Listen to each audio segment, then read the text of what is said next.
Finance Minister Piyush Goyal did an MS Dhoni on Friday with his last ball sixer in the form of big-ticket income tax cuts for the salaried class in India. The Dhoni Act, which lifted sentiments across India, will actually translate to his party lifting the cup. Read elections results, that's yet to be seen. But what could be said confidently is that the government pre-election budget will surely boost consumer demand, particularly for consumer staples and FMCG products. It was a budget aimed at the consumption class, from Bharat to India.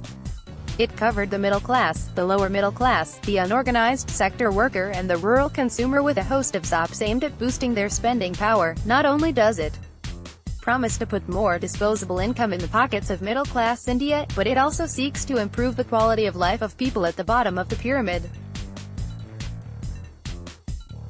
It is, undoubtedly, a great budget for consumption.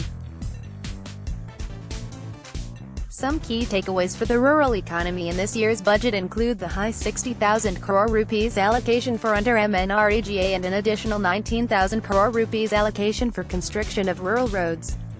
These steps would not only put more money in the pockets of rural consumers but also help companies better reach out to consumers in the hinterland. At 6,000 rupees per annum, the assured income support for small and marginal farmers may be a wee bit little to start with, but it's definitely a step in the right direction. These, coupled with measures like increased interest subvention scheme for distressed farmers availing FAR loans, and 2% interest subvention to farmers pursuing animal husbandry, are measures that tick all the right boxes. When it comes to fueling consumerism, the rural and agrarian economy, I feel these measures would have a positive impact on sentiments in the hinterland and spur demand for consumer staples. The FMCG industry has been witnessing rural demand growing ahead of urban India for several quarters now, and the announcements in this year's budget are expected to further fuel this growth. To ride this growth, Dabur has been investing in expanding its rural footprint and plan to expand our rural reach to 52,000 villages over the next couple of years.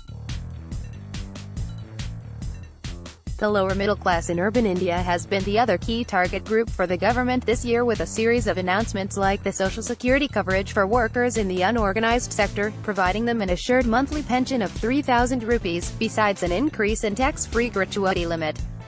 These are again steps in the right direction and would go a long way in improving their quality of life and also boost consumption by putting more money in their pockets.